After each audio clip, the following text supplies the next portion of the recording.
à toutes et à tous l'équipe, j'espère que vous allez bien. Pour cette nouvelle vidéo, on se retrouve pour un fait de course sur la troisième étape du Tour de France 2025. Au niveau du sprint intermédiaire de cette étape, on va regarder le profil d'ailleurs entre Valenciennes et Dunkerque.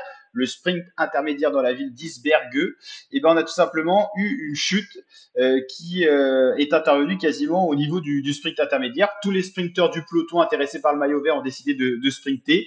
Et Brian Coquard a touché un autre coureur, Lorenz Rex. Il a été décalé sur Jasper Philipsen. Et le seul coureur à avoir chuté dans cet entremêlage, on va dire, de coureurs, c'est Jasper Philipsen qui est tombé très lourdement. On va voir d'ailleurs des images. Il a tout le dos arraché et tout ça.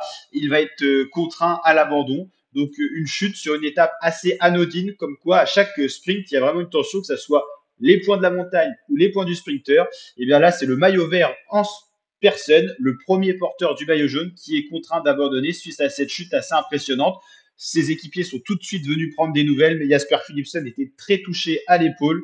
Il est donc contraint d'abandonner sur une étape qui était en plus faite pour lui. Et ça, c'était à l'image de ce matin au protocole quand il a signé des autographes.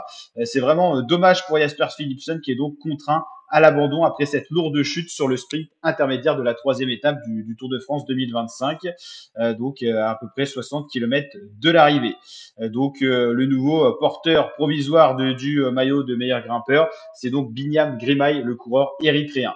Pour retrouver tout sur le Tour de France, n'hésitez pas à vous abonner à la chaîne YouTube, résumé vidéo disponible ce soir et présentation de chacune des étapes. Je vous dis à très bientôt l'équipe pour de prochaines vidéos. Ciao ciao.